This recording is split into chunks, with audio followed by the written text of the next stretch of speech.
Good evening, everyone. I'd like to call the October 19th, 2021 meeting of the Board of Public Safety for the City of Bloomington to order. Can I get a motion to approve the minutes from the September 21st, 2021 regular session meeting? So moved.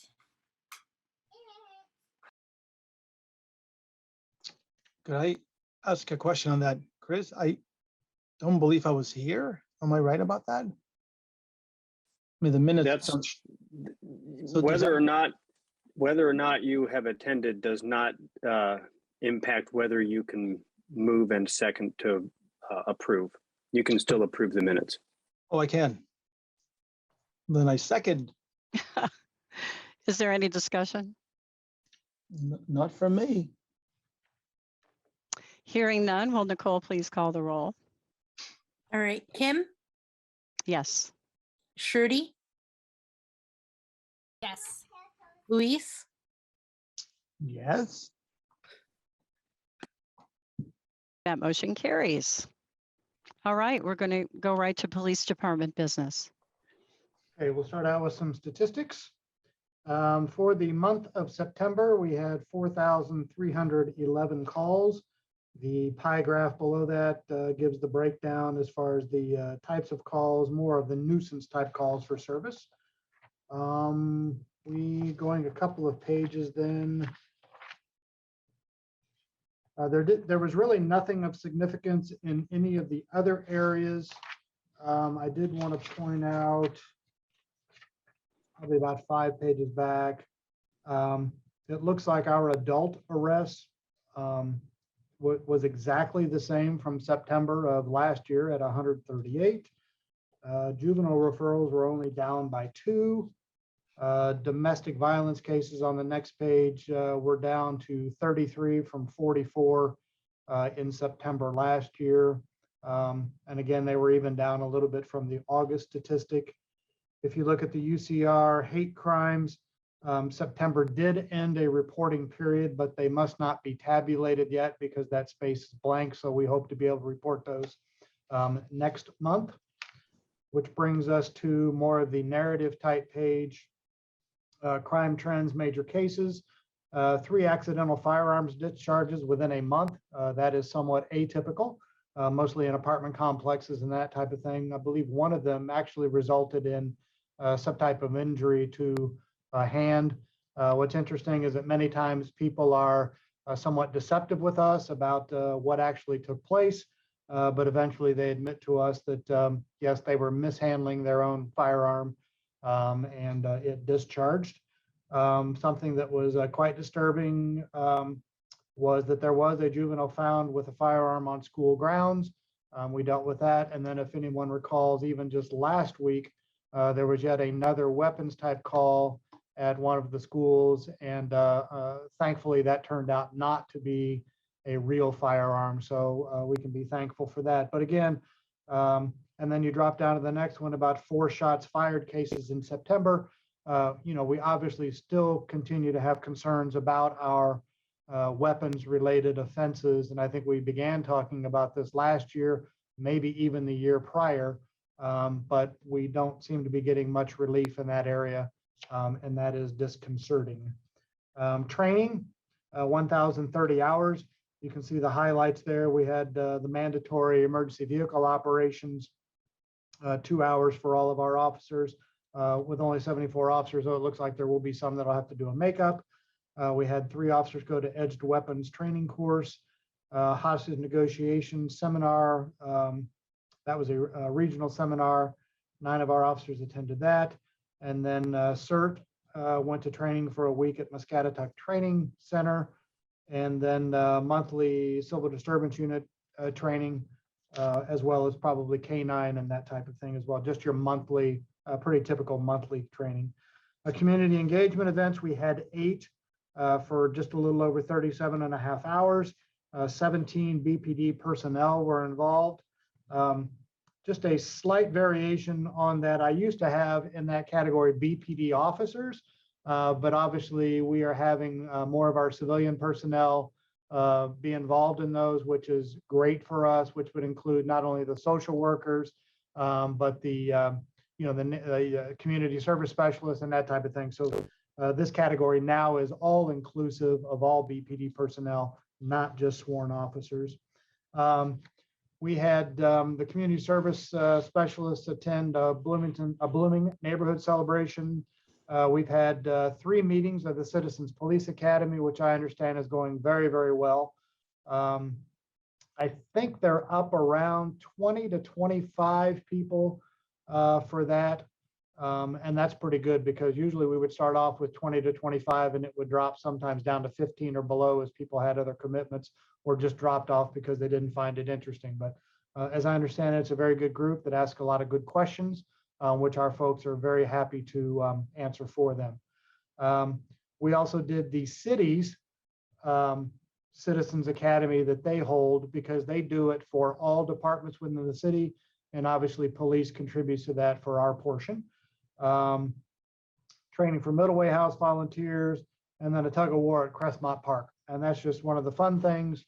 And I think we've mentioned this before that one of our officers has really taken an interest in trying to provide some type of not only recreational, but also just fun things to do in the Crestmont area. And Gabby has really taken that on as a personal thing, and she really enjoys doing it.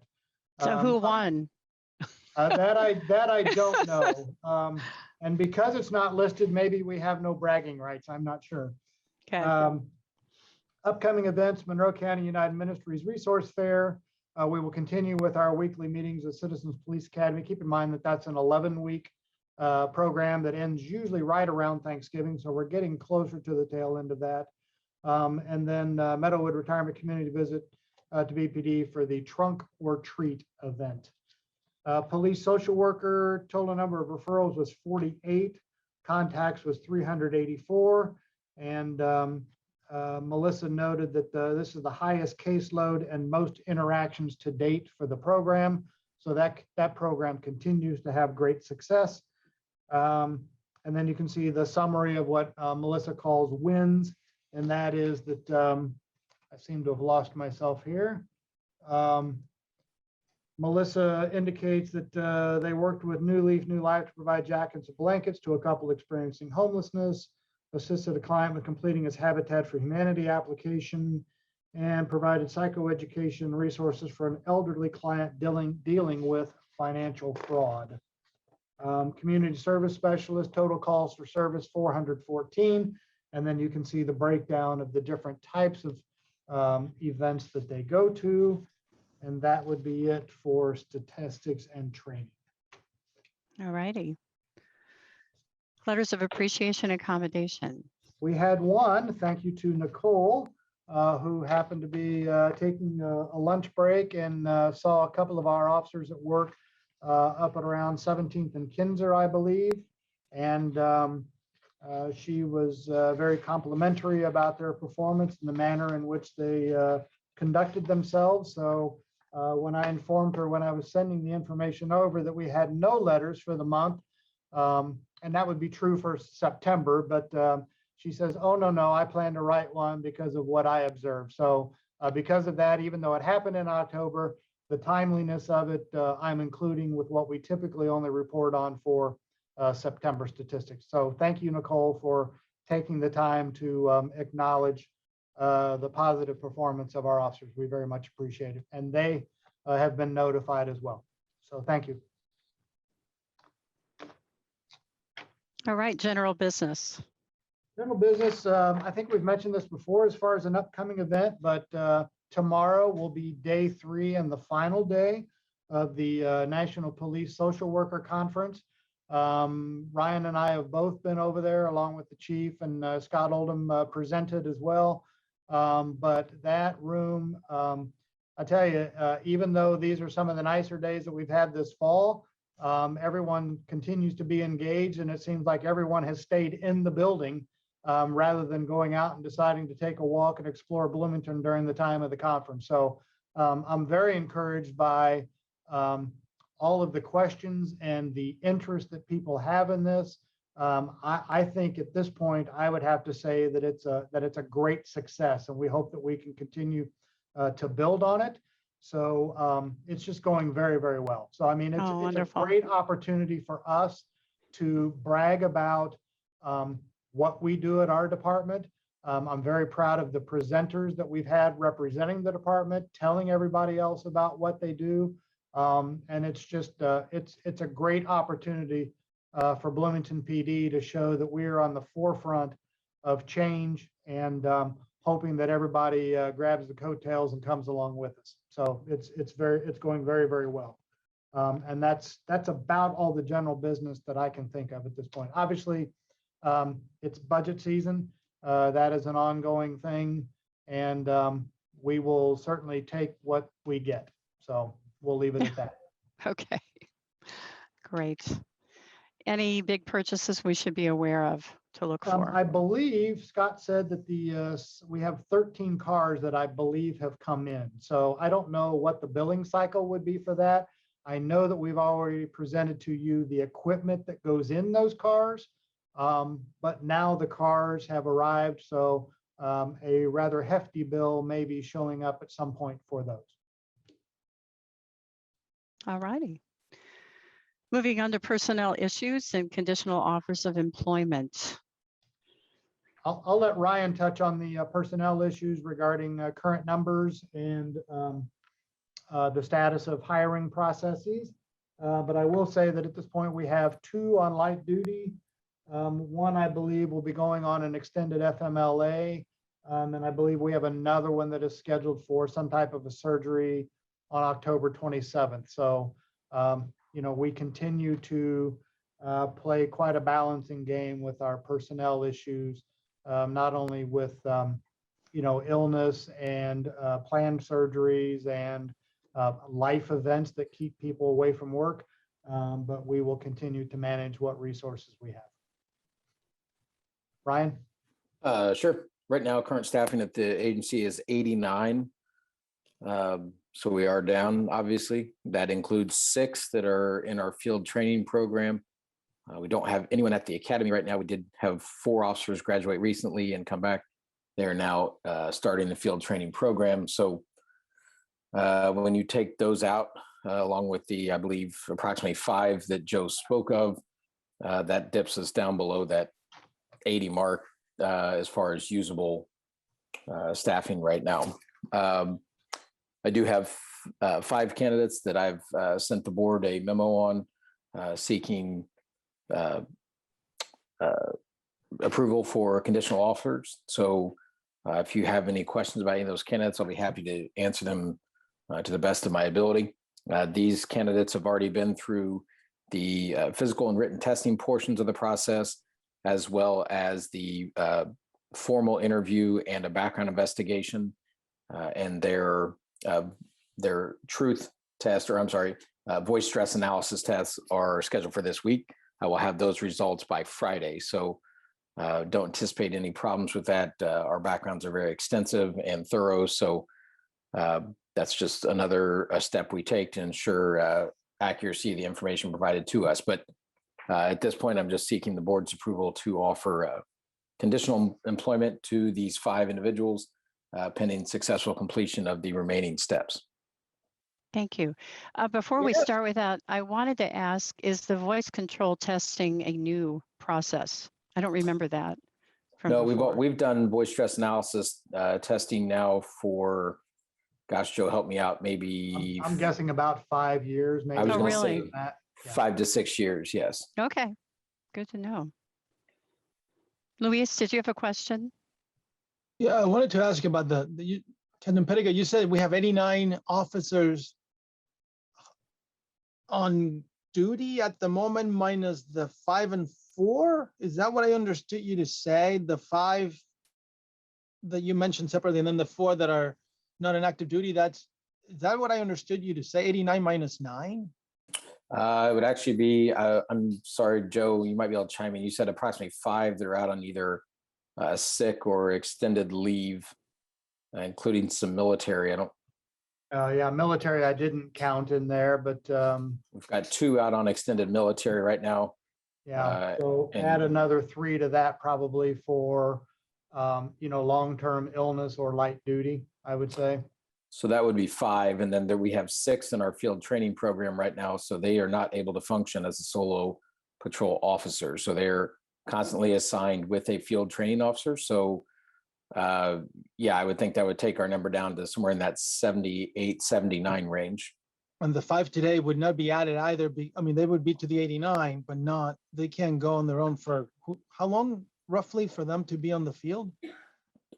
From the start of a hiring process to where they are a solo patrol officer, it's usually safe to say it's approximately a year because of the fact that they have to go to the academy for 16 weeks.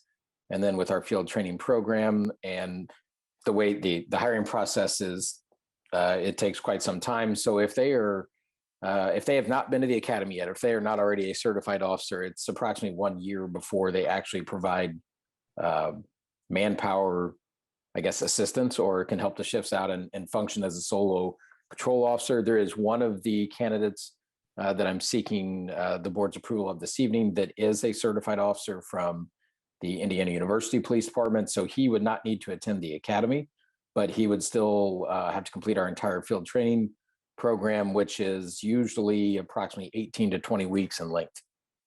So it'd be quite some time. And that's after the actual entire hiring process. That's not from this evening. So there's still several weeks, at least a couple of months left in the hiring process by the time everything is completed before any of these individuals could actually start employment with BPD. Can I ask you on that, on the same point? So you interviewed 35, or you had 35 candidates, and then you say there's 5 qualified ones. Is that to suggest that 26, they failed a part of the process, whether the written test or the field test or the physical test, they didn't complete it? There's no judgment in the sense that we think about passing a test or failing a test, like, right? Like the 26 who didn't make it, they failed some part of it so that you couldn't advance them. Is that right? Am I reading that correctly? Like, what does it mean to not be qualified is really what I'm asking. Well, they've been eliminated at some point in the hiring process up to this point, whether that be some failed the physical testing and did not pass the academy standards as set forth by the Law Enforcement Training Board. Some did not pass the written testing, which is a national, just a general aptitude test that is nationally accepted as far as to be used by law enforcement agencies for candidates. Some then passed both of those and then went on to the interview stage of our hiring process. However, either things were learned about their past or things they have been involved in, things like that, that have eliminated them from contention as far as the standards that we have set for individuals that we wish to be employed with us. And then there were a few that were sent to background investigations. However, information was learned during their background that was not favorable, and they are no longer considered in the hiring process or to be hired by us. I'm comparing the process to the fire department's process, in that, if I recall it correctly, there was hundreds of applicants, a lot of them, and then they drew lines they put everybody on a scale, and they drew lines as to how many they would bring back. That is not our process for the police, correct? You don't have enough to do that. So basically, people really, as you just said, drop off. Like, you don't have anybody waiting in case these don't accept. We don't have a limit to how many we can take, because we have so many openings. Well, to a certain extent, I'm not sure that I could say that there is a limit to how many we can take, because we can only train so many at one time. Right. We do have a limited field training staff. So there would be a limit to the number that we could hire at one time. I certainly think that by the time these 5 could be hired, our field training staff would be able to handle that, because hopefully the 6 that are in right now would be probably out at that time, hopefully, anyway. But no, there are no other from the original 35 that tested at the very start of this process. These 5 are the only remaining candidates that are that we have deemed as qualified to move on in the process. Well, thank you for the memo, by the way, and for your explanation. It's really helpful. Sure, absolutely. Thank you. Yeah. Thank you for the memo detailing each of the candidates for Sure. conditional offers. So we'll go ahead and get started. And if you have any questions, board members, we'll address them with each of the motions for this. So can I get a motion to make a conditional offer of employment to Luke Grover? So moved. Second. Any discussion? Hearing none. Nicole, will you please call the roll? Kim, Yes. Shruti. Sorry, I couldn't hear you, Shruti. Sorry, I'm going to adjust my volume again. That was a yes. Okay. Luis, Yes. Motion carries. Can I get a motion to make a conditional offer of employment to Chad Dorman? So moved. And how was the volume that time? Better? Second. Any discussion? Hearing none. Nicole, will you please call the roll? Kim, Yes. Shruti, Yes. Luis, Yes. That motion carries. Can I get a motion to make a conditional offer of employment to Tanner Snyder? So moved. Second. Any discussion? Nicole, will you please call the roll? Kim, Yes. Shruti, Yes. Luis, Yes. That motion carries. Can I get a motion to make a conditional offer of employment to Abigail Leith? So moved. Second. Any discussion?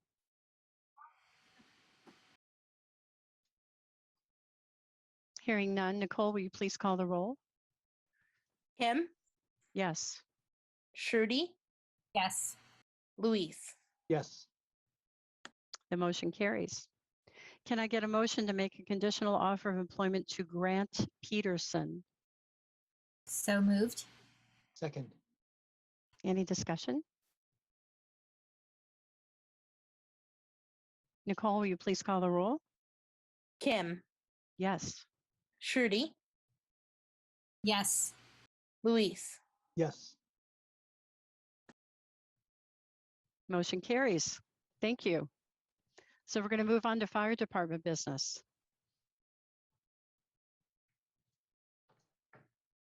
All right, thanks, board. We'll start off with operational statistics. 51% of our calls were the most out of this past year. We've had 3,730 calls in the city limits, with an additional 454 at Indiana University or on the premise of IU's campus.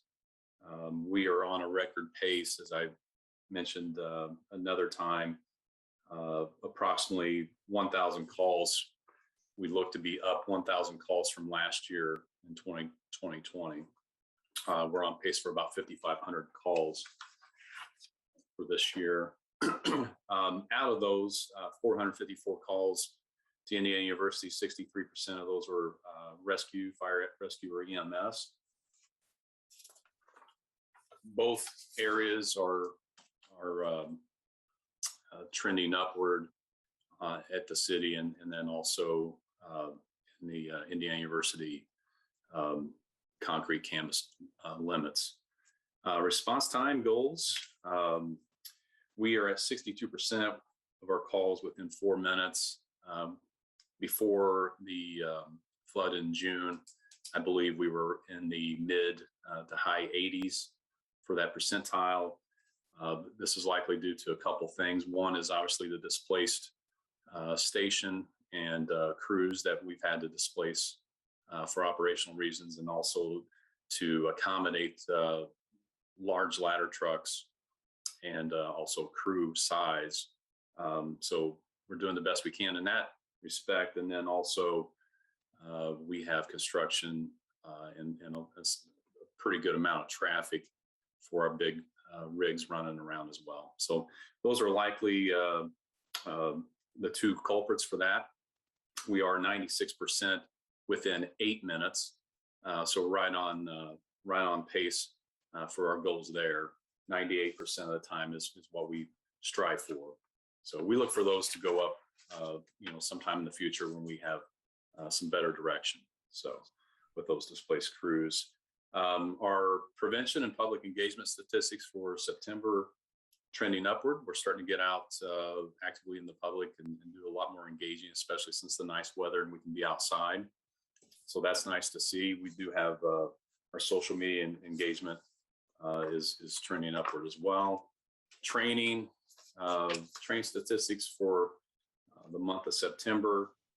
We had 3,683 hours of training department-wide, and we're continuing to stay on track as our goal is 3,400, and so we're exceeding that once again.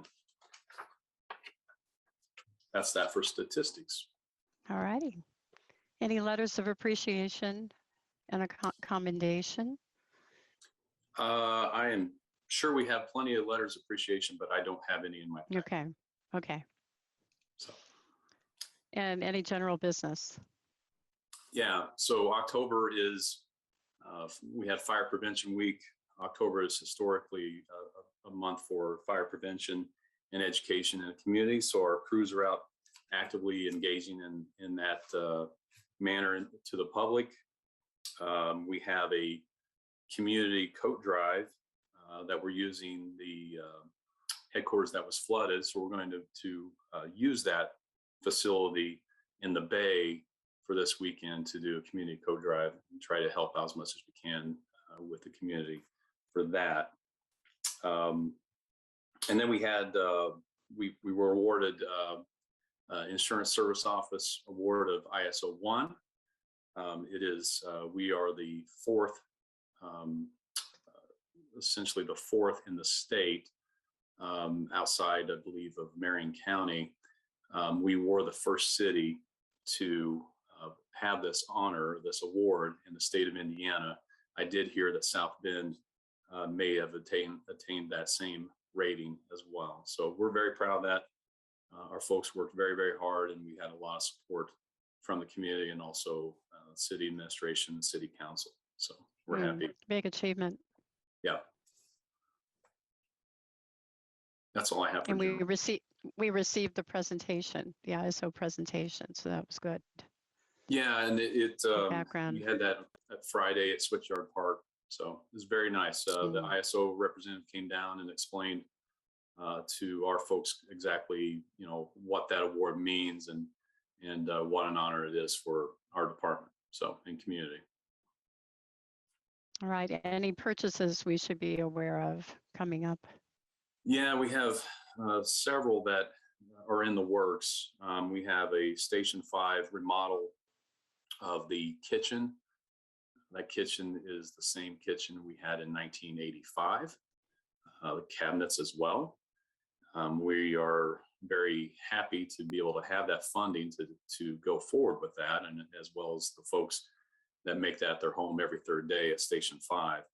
So we're looking at that, and then also the locker room and bunk room. We're looking to do a remodel of that as well to enhance the effectiveness of that station as well for our personnel. We have a Station 4 HVAC system replacement for their bunk room, and that's badly needed. And so you'll see probably around a $20,000, $19,000 or $20,000 going towards that. I don't have the numbers just yet, as we'll have to put out a request for proposal or an RFP for Station 5 remodel that'll go out in the paper here probably in the next couple of weeks. We have 3 administrative cars that are on order. One of those was to replace a Ford Fusion that we had as a pool vehicle, fire department pool vehicle. We are purchasing a Chevy Bolt. I believe it's a Bolt. It's an electric car, all electric, and that'll replace the Fusion that had about 3 feet of water inside of it. So not viable at all. So you'll see those coming down and Okay. All righty. Any personnel issues or the only updates? the updates that I have, kind of like, the police department, we're down as well. We have 3 on light duty, 3 sick. So we're down 6 in that manner for operations. And we're down 2 before last week. So that would be 8 that we had 2 open spots. But we recently just learned of 2 of the new hires we have that will be transferring and taking jobs at Indianapolis Fire Department. So that was disappointing, as we've trained these personnel, and now they've accepted jobs at Indianapolis Fire Department. So we're down 10 essentially. Okay. All right. I don't think we have any old business. Nothing on the agenda. The CERT ARV deployment report. 0, Okay. no deployments. All right. Can I get your verbal certification of payroll from 9/24/21? Yes. Yes. Great. All right, we're now at the petitions and communications part of the agenda, and we invite members of the public who are attending to speak. You would be limited to 3 minutes per person. Nicole, could you please let them in?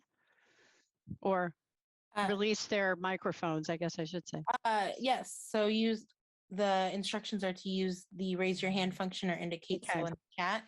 And I will also put that information in the chat for the public as well. Thank you.